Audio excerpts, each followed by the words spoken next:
ഈ വീഡിയോയിൽ middle east update ആണ് നോക്കുന്നത്. പ്രത്യേകിച്ച് ഇറാൻ, അമേരിക്ക, ഇസ്രായേൽ ഇതുമായിട്ട് ബന്ധപ്പെട്ട് പിന്നെ ഇന്ന് നടക്കുന്ന നാറ്റോ സഖ്യങ്ങളുടെ ഒരു കൂട്ടായ്മ, അതിലാണ് ട്രംപ് ഇപ്പം പങ്കെടുത്തുകൊണ്ടിരിക്കുന്നത്. അപ്പം അവിടെ ട്രംപ് നാറ്റോയിൽ പങ്കെടുത്താലും അമേരിക്കയ്ക്കുള്ളിൽ ട്രംപിന് പണി കൊടുക്കുന്ന രീതിയിൽ പ്രത്യേകിച്ച് രണ്ട് പത്രങ്ങൾ, ഒന്ന് CNN, പിന്നെ ഒന്ന് ന്യൂയോർക്ക് ടൈംസ്. CNN പറഞ്ഞിരിക്കുന്നത് ഞാനിവിടെ വെക്കാം, നിങ്ങൾ നോക്കിക്കോ. അതായത് അമേരിക്ക അത്ര സക്സസ്ഫുൾ ആയിട്ടുള്ള ഒരു അറ്റാക്ക് അല്ല ഇറാനിലേക്ക് നടത്തിയത്. ഇത് ന്യൂക്ലിയർ എൻറിച്ച്മെൻറ്റ് ഫെസിലിറ്റീസ് ഒക്കെ തകർത്തതിൽ ഒരു ഉറപ്പ് അത്ര പോരാ എന്നുള്ള നിലയിലാണ് CNN പറഞ്ഞിരിക്കുന്നത്. ന്യൂയോർക്ക് ടൈംസ് പറഞ്ഞിരിക്കുന്നത് അത് അമേരിക്ക നടത്തിയ അറ്റാക്ക് ഒരു 2-3 മാസങ്ങൾക്ക് വേണമെങ്കിൽ ഇറാൻ്റെ ഒരു ന്യൂക്ലിയർ പ്രോജക്റ്റുകളൊക്കെ ഡിലേ ചെയ്യിപ്പിക്കാൻ സാധിക്കുന്ന തരത്തിലുള്ള ഒരു ആക്രമണമാണ് അമേരിക്ക കാഴ്ചവെച്ചത്. അതിലുപരിയായിട്ട് വലിയ ആക്രമണങ്ങളൊന്നും അമേരിക്ക കാഴ്ചവെച്ചിട്ടില്ല, അത്രയ്ക്ക് പോരാ, പെർഫോമൻസ് അത്രയ്ക്ക് പോരാ എന്നാണ് ന്യൂയോർക്ക് ടൈംസ് പറഞ്ഞിരിക്കുന്നത്. അപ്പം ട്രംപ് ഉടനെ തന്നെ ട്വീറ്റ് ചെയ്തിട്ടുണ്ട്. ട്രംപ് ട്വിറ്ററിൽ തന്നെയാണ് ജീവിക്കുന്നത്. ട്വിറ്റർ മീൻസ് അവിടുത്തെ ട്രൂത്ത് എന്ന് പറഞ്ഞൊരു സോഷ്യൽ മീഡിയ പ്ലാറ്റ്ഫോം ഉണ്ട്. അതിലാണ് ട്രംപ് ഏറ്റവും കൂടുതൽ പോസ്റ്റ് ചെയ്യുന്നത്. തുപ്പിയാലും ഉടനെ പോസ്റ്റ് അങ്ങ് ഇടും. അപ്പോൾ ആ രീതിയിൽ ഇന്നലെയൊക്കെ പോസ്റ്റ് ഇട്ടിട്ടുണ്ടായിരുന്നല്ലോ, ഇസ്രായേൽ നിങ്ങൾ സ്റ്റെപ്പ് ഡൗൺ യുവർ എയർക്രാഫ്റ്റ്സ്. അതുപോലെയാണ് എപ്പോഴും ഇങ്ങനെ ട്രൂത്തിൽ പോസ്റ്റ് ഇടുന്നത്. അപ്പോൾ അതുപോലെ CNN ചാനൽ നിങ്ങൾ ന്യൂയോർക്ക് ടൈംസിനോടൊപ്പം ചേർന്നിട്ട് ലൈസ് പ്രചരിപ്പിക്കരുത്, കള്ളങ്ങൾ പ്രചരിപ്പിക്കരുത് എന്നുള്ള നിലയിൽ, അതായത് യുദ്ധം നിർത്തിയിട്ടും ഒരു അപ്രിസിയേഷൻ കിട്ടുന്നില്ല എന്നതാണ് ട്രംപിന്റെ പരാതി. ട്രംപ് മനസ്സിനകത്ത് വിചാരിക്കുന്നതായിരിക്കും.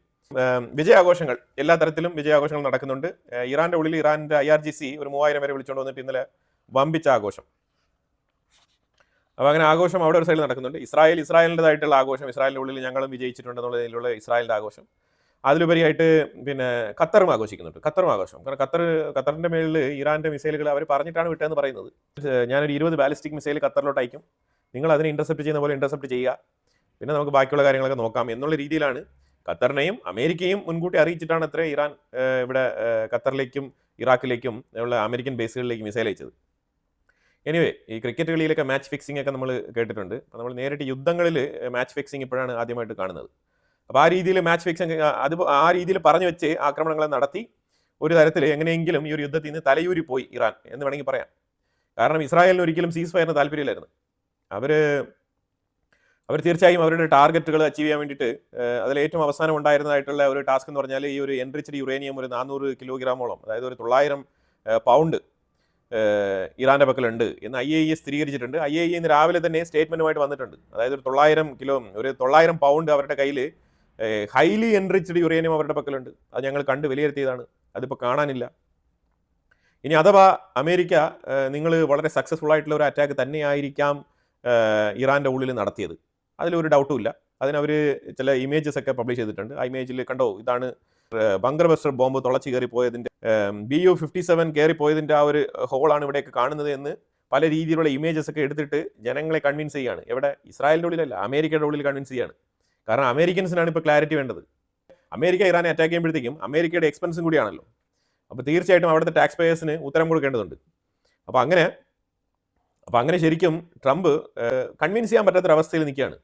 കാരണം ഇത് അണ്ടർഗ്രൗണ്ടിലാണ് ഇതിൻ്റെ അറ്റാക്ക് നടത്തിയിരിക്കുന്നത്. അപ്പോൾ അതുകൊണ്ട് അവർ പറയുന്നത്, നിങ്ങൾ നോക്കൂ, അതിൻ്റെയൊക്കെ എൻട്രൻസ് ഒക്കെ ഇവിടെയൊക്കെ കാണുന്നുണ്ടല്ലേ, ആ എൻട്രൻസിലൂടെയൊക്കെ ചാരം വന്ന് കിടപ്പുണ്ട് വെളിയിൽ. അത് ഈ ബ്ലാസ്റ്റ് നടന്നതിൻ്റെ ആ ഒരു ഇമ്പാക്റ്റിൽ അകത്ത് കത്തി നശിച്ച സാധനങ്ങൾ ഈ വാതിലിൽ കൂടെ പുറത്ത് വന്ന് ഇങ്ങനെ കിടപ്പുണ്ട് എന്നുള്ളൊരു ഇമേജൊക്കെ എടുത്ത് ഇങ്ങനെ വളരെ ഡീറ്റെയിലിംഗ് ആയിട്ട് ഇങ്ങനെ കാണിക്കുന്നുണ്ട്. ആ ഇമേജ് ഞാനിവിടെ കാണിക്കാം, നിങ്ങൾ നോക്കിക്കോ. അപ്പോൾ അങ്ങനെയൊക്കെ ഹൈ റെസൊല്യൂഷൻ ഇമേജ് ഒക്കെ കൊടുത്ത് കൺവിൻസ് ചെയ്യേണ്ട ഒരു സാഹചര്യത്തിലേക്ക് എത്തിപ്പെട്ടിരിക്കുകയാണ് അമേരിക്ക. ഒരു യുദ്ധം നിർത്തിയതിന് ഇങ്ങനെയൊക്കെ ശിക്ഷിക്കണോ? അപ്പോൾ അങ്ങനെ നോക്കിക്കഴിഞ്ഞാൽ ഇസ്രായേൽ ആഘോഷിക്കുന്നതിന് കാരണമായിട്ട് പറയുന്നത്, ഞങ്ങൾ അവരുടെ അറാഖ് ഉൾപ്പെടെയുള്ള തബ്രീസ് ഉൾപ്പെടെയുള്ള നറ്റാൻസ് ഉൾപ്പെടെയുള്ള പല സംഭവങ്ങളും നമ്മൾ അടിച്ച് തൂഫാനാക്കി കൈ കൊടുത്തിട്ടുണ്ട്. അതിലുപരിയായിട്ട് അവർ ലിസ്റ്റും പബ്ലിഷ് ചെയ്തിട്ട് ഇത്ര സ്ഥലങ്ങളിൽ ഞങ്ങൾ ഇന്ന സംഭവങ്ങൾ ടാർഗറ്റ് ചെയ്തിട്ടുണ്ട്.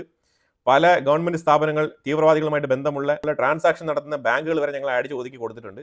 അവരുടെ എയർപോർട്ടുകളൊക്കെ ഞങ്ങൾ അടിച്ചിട്ടുണ്ട്. അവരുടെ ബാക്കി പത്രമായിട്ടുണ്ടായിരുന്ന പഴയ ഫൈറ്റർ ജെറ്റുകളൊക്കെ ഞങ്ങൾ അടിച്ചു കൊടുത്തിട്ടുണ്ട്. ഇറാന്റെ ഉള്ളിൽ ആക്രമണം നടത്തി ഇറാന് വരുത്തി വെച്ച നഷ്ടം എന്താണെന്നും ഇസ്രായേലിന് അതുമൂലമുണ്ടായ ഗെയിൻ എന്താണെന്നും പറഞ്ഞുകൊണ്ട് ഇസ്രായേൽ അവരുടേതായിട്ടുള്ള ആഘോഷത്തിലേക്ക് പോകുമ്പോഴത്തേക്കും 2 മാപ്പും കൂടെ പബ്ലിഷ് ചെയ്തു. ആ മാപ്പിൽ ഇസ്രായേൽ പറയുന്നത്, ഞങ്ങൾക്ക് ഇമ്പാക്റ്റ് ഉണ്ടായ സ്ഥലങ്ങൾ എന്ന് പറഞ്ഞാൽ ഹൈഫ, പിന്നെ ടെലവീവ്, സെൻട്രൽ ഇസ്രായേലിൻ്റെ കുറച്ച് ഭാഗത്തിൽ 1, 2, 3, 4 സ്ഥലങ്ങളാണ് ഡോട്ട് ഇട്ട് കാണിച്ചിരിക്കുന്നത്. ഈ മേഖലകളിലാണ് തുടരെ ആക്രമണം നടന്നുകൊണ്ടിരുന്നത്. ഈ ട്രാക്കിൽ വരുന്ന മിസൈലുകൾ മാത്രമാണ് അവർക്ക് സക്സസ് റേറ്റ് അറ്റൈൻ ചെയ്യാൻ പറ്റിയത്. ബാക്കിയുള്ള മിസൈലുകളെല്ലാം തന്നെ നമ്മൾ ഇന്റർസെപ്റ്റ് ചെയ്തിട്ടുണ്ട്. അപ്പം 92% ഇസ്രായേലിൻ്റെ ഡിഫൻസ് സിസ്റ്റം ഓക്കെയാണ് എന്നാണ് പറഞ്ഞിരിക്കുന്നത്. 8% ഇതിനകത്ത് ചെറിയൊരു പിഴവുള്ളത്. അതെന്താണെന്നുള്ളത് കണ്ടെത്തിക്കൊണ്ട് ഫ്യൂച്ചറിൽ ഞങ്ങൾ റെക്ടിഫൈ ചെയ്ത് ഞങ്ങൾ വീണ്ടും ശക്തമായി തന്നെ നിലനിൽക്കും. ഞങ്ങളുടെ എയർ ഡിഫൻസ് സിസ്റ്റം ശക്തിപ്പെടുത്തും. 100% എയർ ഡിഫൻസ് ഞങ്ങൾ ശക്തമാക്കും എന്നാണ് ഇസ്രായേൽ പറഞ്ഞിട്ട് അവർ ആഘോഷിക്കുന്നത്. ഇറാന്റെ ഉള്ളിലാണെങ്കിൽ ഇറാന്റെ ഉള്ളിൽ സങ്കടമാണ്. ഇറാന്റെ ഉള്ളിൽ ഒരുപാട് പേരുടെ മൃതശരീരങ്ങൾ അവിടെ, ഇറാന്റെ ഉള്ളിൽ മരിച്ചുപോയ ഉദ്യോഗസ്ഥരുടെ ബോഡിയൊക്കെ അവിടെ വെച്ചിട്ടുണ്ട്. അതൊക്കെ ഇനി വേണം അതിന്റെ ക്രിമേഷൻ കാര്യങ്ങൾ, ഇനി വേണം അതിന്റെ സംസ്കാരവും കാര്യങ്ങളൊക്കെ നടത്താൻ. ആ രീതിയിൽ ഇറാൻ ഇന്നലെ 3000 പേരെ വിളിച്ച് ആഘോഷിച്ചെങ്കിലും ഇന്ന് മുതൽ അവർക്ക് ദുഃഖമാണ്. കാരണം ഇനി അവരുടെ ലീഡേഴ്സിന്റെ എല്ലാം ബറിയൽ ചെയ്യാനുള്ള ബറിയൽ സെറമണിയുമായിട്ട് മുന്നോട്ട് നീങ്ങാണ് ഇറാൻ. ഒരു സൈഡിൽ അവർ ആഘോഷം പറഞ്ഞാലും പിന്നെ ഒരു സൈഡിൽ അവർ ചോദിച്ചിരിക്കുന്നത് ഞങ്ങൾ വിജയികളാണ്, പക്ഷേ എന്നാലും നിങ്ങൾ ഞങ്ങളുടെ ന്യൂക്ലിയർ പ്ലാന്റ് അറ്റാക്ക് ചെയ്തതിന് നഷ്ടപരിഹാരം തരണമെന്ന് അമേരിക്കയോട് ചോദിച്ചിട്ടുണ്ട്. അതിലുപരിയായിട്ട് ഇന്ന് രാവിലെ തന്നെ മീറ്റിംഗ് വിളിച്ചു കൂട്ടി IAEA ഇനി ഇവിടെ കൂട്ടരുന്ന് പറഞ്ഞാൽ വോട്ടിട്ട് റെസൊല്യൂഷൻ പാസ്സാക്കിയിരിക്കുകയാണ് പാർലമെന്റിൽ. എന്നിട്ട് IAEA ഈ മെസ്സേജ് കേട്ടപാടെ, IAEAക്കെതിരെ ഇറാൻ പാർലമെന്റിൽ ഇങ്ങനെ റെസൊല്യൂഷൻ പാസ്സാക്കിയെന്ന് അറിഞ്ഞപാടെ IAEA ഓസ്ട്രിയയിൽ ഇമ്മീഡിയറ്റ് ഒരു എമർജൻസി വിളിച്ചുകൂട്ടി ഇറാനിലേക്ക് പോകേണ്ട റെപ്രസെന്റേറ്റീവ്സിനെ തെരഞ്ഞെടുത്ത് ഇപ്പം തന്നെ അയക്കുകയാണ്. അത് നമ്മളെങ്ങനെ മാറി നിൽക്കാൻ പാടില്ല. എത്രയും വേഗം ഇതൊരു global responsibility, global risk factor അടങ്ങിയിരിക്കുന്ന ഒരു സംഗതിയാണ്. അങ്ങനെ ഇറാന് മാത്രം അങ്ങനെ നമ്മളെ ഒതുക്കി വെച്ചുകൊണ്ട് മുന്നോട്ട് നീങ്ങാൻ പറ്റില്ല. നമ്മൾ നേരെ പോയി കയറി പരിശോധിക്കണം എന്ന് പറഞ്ഞിട്ട് ഇടിച്ച് കയറി പോയി പരിശോധിക്കാൻ വേണ്ടിയിട്ട് IAEA തയ്യാറായിരിക്കുകയാണ്. അതൊരു സൈഡിൽ. ഇനിയിപ്പോൾ ഇത് ഏത് കോലാഹലം സൃഷ്ടിക്കുമെന്നുള്ള നമുക്കറിയത്തില്ല. ഇതിലുപരിയായിട്ട് ഇറാന്റെ ആറ്റമിക് എനർജി ഏജൻസി ആയിട്ട് ഇൻസൈഡ് ഒരു ഇറാന്റെ തന്നെ ഒരു ഏജൻസി ഉണ്ട്. അപ്പോൾ ആ വ്യക്തി മുഹമ്മദ് ഇസ്ലാമി എന്ന് പറഞ്ഞ ഇറാൻ ആറ്റമിക് എനർജി ഏജൻസിയുടെ ചീഫായിട്ടുള്ള ഇറാനുള്ളിൽ പ്രവർത്തിക്കുന്ന സ്ഥാപനമാണത്. ഇറാന്റെ ഗവൺമെന്റ് IRGCയുടെ കീഴിൽ പ്രവർത്തിക്കുന്ന, അവരുടെ ലോക്കലായിട്ടുള്ള അവരുടെ ന്യൂക്ലിയർ എൻറിച്ച്മെന്റ് പ്രോജക്റ്റ് ഒക്കെ മോണിറ്റർ ചെയ്യുന്ന ഒരു പ്രസ്ഥാനമാണിത്, സർക്കാർ പ്രസ്ഥാനമാണ്. അപ്പോൾ ആ പ്രസ്ഥാനത്തിന്റെ തലപ്പത്തിരിക്കുന്നതാണ് മുഹമ്മദ് ഇസ്ലാമി. മുഹമ്മദ് ഇസ്ലാമി പറഞ്ഞിരിക്കുന്നത് ഞങ്ങളെ നിങ്ങൾ അടിച്ചില്ലേ, ഇനി ഞങ്ങൾ കാണിച്ചു തരാം. ഞങ്ങൾ വിത്തിൻ 1 or 1.5 months ഞങ്ങൾക്ക് വളരെ ഈസിയാണ്, ഞങ്ങളൊരു ആണവായുധം ഉണ്ടാക്കി തന്നെ ഇനി കാര്യം എന്നുള്ള രീതിയിൽ, അതായത് ഒരു ആണവായുധം മസ്റ്റായിട്ട് ഞങ്ങൾ ഉണ്ടാക്കിയിരിക്കും, അതല്ലാന്നുണ്ടെങ്കിൽ ഞങ്ങൾക്ക് ഒരു സമാധാനം കിട്ടത്തില്ല എന്ന് പറഞ്ഞിട്ട് മുഹമ്മദ് ഇസ്ലാമി സ്റ്റേറ്റ്മെന്റ് വന്നിരിക്കുകയാണ്. അതായത് വെറുതെ ഇരുന്ന് ഇറാനെ ഇപ്പോൾ പോയിട്ട് നിങ്ങൾ ആണവായുധം എത്ര വേഗം ഉണ്ടാക്കൂ എന്നുള്ള രീതിയിൽ ഒരു മോട്ടിവേഷൻ കൊടുത്ത മാതിരി ആയിപ്പോയി ഇപ്പോൾ അമേരിക്കയുടെ ഈ ഒരു സ്ട്രൈക്ക്. ഇതിനകത്ത് ഇസ്രായേൽ ഒരു കാര്യം കൂടി ഇന്നലെ ബെഞ്ചമിൻ നെതന്യാഹു സംസാരിച്ചപ്പോൾ പറഞ്ഞിരിക്കുന്നത്, യെസ് ഞങ്ങൾ യുദ്ധം നിർത്തി, ശരിയാണ്, അതിൻ്റെ സാഹചര്യവും കാര്യങ്ങളെല്ലാം വളരെ വ്യക്തമാണ്. ഒരു മാപ്പ് കൂടെ നിങ്ങൾ കണ്ടോളൂ. ഇറാൻ്റെ ഉള്ളിൽ എവിടെയൊക്കെയാണ് ആക്രമണം നടന്നിരിക്കുന്നത്, എത്ര സ്ഥലങ്ങളാണ്, അതിൽ ന്യൂക്ലിയർ എൻറിച്ച്മെന്റ് ഫെസിലിറ്റീസ് മാത്രം ഇരിക്കുന്ന സ്ഥലങ്ങൾ എത്രയാണ്, അതുപോലെ മറ്റുള്ള മേഖലകൾ, ഗവൺമെന്റ് സ്ഥാപനങ്ങളായിട്ട് മിലിറ്ററി സ്ഥാപനങ്ങൾ, റഡാർ സ്റ്റേഷനൊക്കെ ഉൾപ്പെടെയുള്ള ബാക്കിയുള്ള ഫെസിലിറ്റീസ് എത്രയാണ് എന്നുള്ള ലിസ്റ്റും കൂടെ അവർ സെപ്പറേറ്റ് ആയിട്ട് പറഞ്ഞിട്ടുണ്ട്. ഇതിലെ യെല്ലോ കളറിൽ പറഞ്ഞിരിക്കുന്നത് വിത്ത് വീഡിയോ പ്രൂഫോട് കൂടി എവിടെയൊക്കെ അറ്റാക്ക് നടത്തിയിട്ടുണ്ടോ അതിന്റെ വീഡിയോ പ്രൂഫോട് കൂടി അറ്റാക്ക് ചെയ്ത സ്ഥലങ്ങളാണ് ഈ യെല്ലോ കളറിൽ കാണിച്ചിരിക്കുന്നത്. അപ്പോൾ ഇത്രമാത്രം സ്ഥലങ്ങൾ ഇറാന്റെ ഉള്ളിൽ ഇസ്രായേൽ ആക്രമിച്ചിട്ടുണ്ട്. ആര് ജയിച്ചു തോറ്റു എന്നുള്ളതൊക്കെ ജനങ്ങൾ തന്നെ വിലയിരുത്തും. അല്ലാതെ നമ്മൾ ഇതിനകത്ത് യുദ്ധം എന്ന് പറഞ്ഞാൽ തന്നെ നഷ്ടമാണ്, ഇസ്രായേലിന് നഷ്ടമാണ്, ഇറാന് നഷ്ടം തന്നെയാണ്, ഇറാന് വൻ നഷ്ടമാണെന്നാണ് നമുക്ക് മനസ്സിലാക്കാൻ പറ്റുന്നത്. ഇറാന്റെ ഉള്ളിൽ ഇന്നലെ 4 സ്ഥലങ്ങളിൽ വെടിവെപ്പ്, ലോക്കൽ റൈറ്റ് ഉണ്ടായി, കലാപം. ഇറാന്റെ ഉള്ളിൽ 4 സ്ഥലങ്ങളിലാണ്.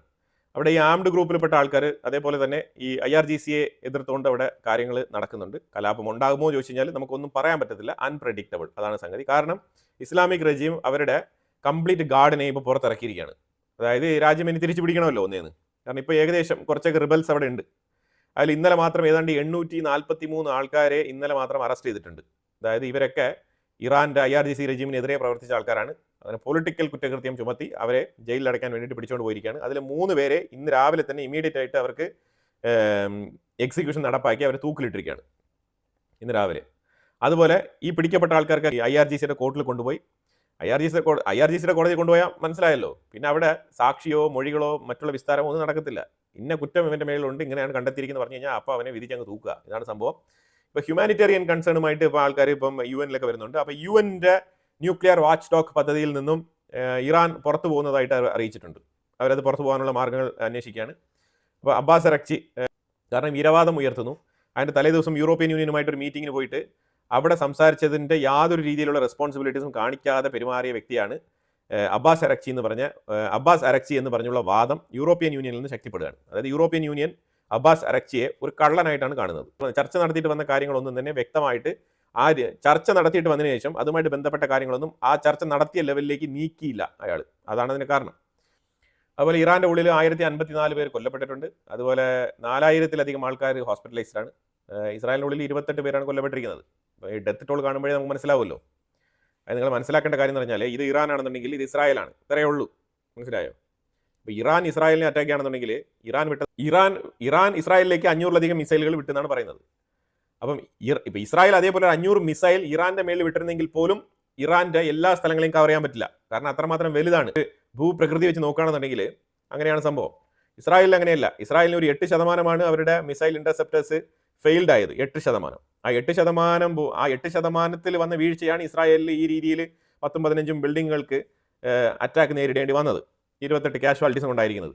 അപ്പോൾ കമ്പാരിറ്റീവ്ലി നോക്കി കഴിഞ്ഞാൽ മനസ്സിലാക്കേണ്ട കാര്യം എന്ന് പറഞ്ഞാൽ ഇസ്രായേൽ ഇത്രയേ ഉള്ളൂ. ഈ സ്ഥലത്തെ 8% മതി. 8% അവരുടെ എയർ ഡിഫൻസ് സിസ്റ്റത്തിൽ വരുന്ന ലാക്ക് തന്നെ മതി ഇസ്രായേൽ നശിക്കാൻ. കാരണം അത്രയേ ഉള്ളൂ ഇസ്രായേൽ. ലാൻഡ് ചെറിയ ലാൻഡാണ്. അപ്പോൾ അങ്ങനെയൊക്കെ വെച്ച് നോക്കുമ്പോഴത്തേക്കും ഇസ്രായേലിൻ്റെ എയർ ഡിഫൻസ് സിസ്റ്റം മികച്ച പെർഫോമൻസ് തന്നെയാണ് കാഴ്ചവെച്ചിരിക്കുന്നത്. അതിൽ യാതൊരു ഡൗട്ടുമില്ല. അപ്പോൾ അതിൻ്റെ ചാർട്ട് ഏതേത് ദിവസങ്ങളിൽ എത്ര മിസൈലുകൾ വന്നു അത് പെർസെൻറ്റേജ് വൈസ് കാൽക്കുലേറ്റ് ചെയ്ത് ഇസ്രായേൽ അതിൻ്റെ പെർസെൻറ്റേജ് കണക്ക് കൂട്ടിയിട്ടാണ് പറഞ്ഞിരിക്കുന്നത് 8%. അതായത് ബിലോ 10% ആണ് ഈ എയർ ഡിഫൻസ് സിസ്റ്റത്തിൻ്റെ ആ ഒരു ഫെയിലിയർ എന്ന് കണക്ക് കൂട്ടിയിരിക്കുന്നത്. ബാക്കി 92% എയർ ഡിഫൻസ് സിസ്റ്റം സക്സസ്ഫുൾ ആണെന്നാണ് ഇസ്രായേലിന്റെ വിലയിരുത്തൽ. അതുപോലെ നാറ്റോ മീറ്റിംഗിന് പോയ ട്രംപ് അവിടെ സെലൻസ്കിയാണ് എല്ലാവരും പുകഴ്ത്തി സംസാരിക്കുന്നത്. സെലൻസ്കി പറഞ്ഞിരിക്കുന്നത് 80 ലക്ഷം ഡ്രോൺ ഞാൻ പെർ ഇയർ ഉൽപ്പാദിപ്പിക്കാം, പക്ഷേ അതിന് വേണ്ടിയിട്ട് ഫണ്ട് വേണം, 1.4 ബില്യൺ എങ്കിലും മിനിമം വേണം. അപ്പോൾ ആ രീതിയിൽ ബില്യൺ കണക്കിൽ പൈസയാണ് സെലൻസ്കി ആവശ്യപ്പെടുന്നത്. അപ്പോൾ പറഞ്ഞിരിക്കുന്നത് നാറ്റോയിൽ ഇപ്പം നടക്കുന്ന മീറ്റിംഗിൽ കാര്യങ്ങളൊക്കെ വ്യക്തമായി വരുന്നുണ്ട്. റഷ്യക്കെതിരെ തന്നെയാണ് മാക്സിമം കാര്യങ്ങളൊക്കെ നീങ്ങുന്നത്. അപ്പോൾ റഷ്യക്കെതിരെ നീങ്ങുമ്പോൾ പറഞ്ഞു വരുന്ന കാര്യം വെച്ചാൽ ഈ യുദ്ധം ഏതാണ്ട് 2027 കഴിഞ്ഞു പോകാനുള്ള സാധ്യത ഉണ്ടെന്നാണ് മനസ്സിലാക്കാൻ പറ്റുന്നത്. വളരെ എളുപ്പത്തിലൊന്നും ഈ യുദ്ധം അവസാനിപ്പിക്കാൻ നാറ്റോ സഖ്യങ്ങൾ തീരുമാനിച്ചിട്ടില്ല. അവർ ഉദ്ദേശിക്കുന്നത് 2027 വരെ ഉക്രൈനെ വെച്ച് ഇങ്ങനെ പതിയെ റഷ്യ എടുത്ത് ഇങ്ങനെ ആക്രമിച്ച് ഇങ്ങനെ മുന്നോട്ട് ഇങ്ങനെ പോവാം. 2027 ശേഷം റഷ്യ ഒരു പരിധി വരെ യുദ്ധം നടത്തി തളർന്ന് ക്ഷീണിക്കുമ്പം നമുക്ക് കയറി അങ്ങ് അറ്റാക്ക് ചെയ്യാം. അതിന് വേണ്ടിയിട്ടുള്ള പുറപ്പാടാണ് നാറ്റോ സഖ്യങ്ങൾ പറഞ്ഞിരിക്കുന്നത്. അപ്പോൾ അതിന് മുമ്പായിട്ട് നാറ്റോ സഖ്യങ്ങളിൽ പെട്ട രാജ്യങ്ങളെല്ലാം തന്നെ നല്ല രീതിയിൽ അവരുടെ ഡിഫൻസ് മേഖല ശക്തിപ്പെടുത്തണം, ഒരുപാട് ആയുധങ്ങളൊക്കെ മേടിച്ച് കൂട്ടി സെറ്റാക്കി റെഡിയായി ഇരിക്കണം എന്നാണ് പറഞ്ഞിരിക്കുന്നത്. പിന്നെ ഈ ഇറാനിലേക്കുള്ള യുദ്ധം ട്രംപ് നിർത്തിയല്ലോ, അത് നിർത്തിയതിൻ്റെ ഭാഗമായിട്ട് ഒരു ചെറിയ വിമർശനം വന്നിട്ടുണ്ട്. അതായത് ട്രംപും പുടിനും തമ്മിലുള്ള ബന്ധമാണ് ഇറാനിൻ്റെ മേളിൽ പെട്ടെന്നൊരു സീസ് ഫയർ കൊണ്ടുവരാൻ കാരണമായത് എന്നാണ് ചില അനലിസ്റ്റുകൾ റിപ്പോർട്ട് ചെയ്യുന്നത്. ട്രംപ് ശരിക്കും ഇസ്രായേലിനെ വിമർശിച്ചതും അതിലൂടെ തന്നെ ഒറ്റ ലൈനിൽ ഫ്രസ്ട്രേഷനായിട്ട് ഇറാന്റെ ഓയിൽ സാങ്ഷൻ എടുത്തു കളയുമെന്ന് പറഞ്ഞതൊക്കെ ഇമോഷണലി പറഞ്ഞതാവാം എന്നുള്ള ഒരു അണ്ടർസ്റ്റാൻഡിംഗ് ആണ് മൊത്തത്തിലുണ്ടായിരുന്നത്. പക്ഷേ വ്യക്തമായി വീണ്ടും അതിനെ ചൊല്ലി ട്വീറ്റ് ഇടുകയുണ്ടായി ട്രംപ്. ചൈന നിങ്ങൾ ഇറാൻ്റെ അടുത്ത് ഓയിൽ മേടിക്കാം, അമേരിക്കയുടെ അടുത്തും കൂടുതൽ മേടിക്കുമെന്ന് പ്രതീക്ഷിക്കുന്നു എന്ന് പറഞ്ഞതോടുകൂടി ക്രൂഡ് ഓയിലിന്റെ വില ഏതാണ്ട് $77 പെർ ബാരലിനിരുന്ന വില ഏതാണ്ട് $67 മാറിയിരിക്കും, 66 മാറിയിരിക്കുകയാണ് ഇന്ന്. ഇനി ഇതിലും കുറയുമെന്നാണ് മനസ്സിലാക്കാൻ പറ്റുന്നത്. എന്തുകൊണ്ടോ ട്രംപിനെ ഇൻവെസ്റ്റേഴ്സ് ഒക്കെ വലിയ രീതിയിൽ വിശ്വസിക്കുന്നുണ്ട്. ട്രംപിൻ്റെ നടപടികളും ട്രംപിൻ്റെ സ്റ്റേറ്റ്മെൻറ്റും കാര്യങ്ങളൊക്കെ ഇൻവെസ്റ്റേഴ്സിനെ കുറച്ച് ആശ്വസിപ്പിക്കുന്നുണ്ട്. അവരതനുസരിച്ചുള്ള ഇൻവെസ്റ്റ്മെൻറ്റുകൾ ഫ്രണ്ട് ആൻഡ് ബാക്കിൽ മാറ്റി മറിച്ചൊക്കെ ഇൻവെസ്റ്റ്മെൻറ്റുകൾ തുടർന്ന് പോയിക്കൊണ്ടിരിക്കുന്ന സാഹചര്യമാണ് ഇപ്പോൾ നമുക്ക് കാണാൻ കഴിയുന്നത്.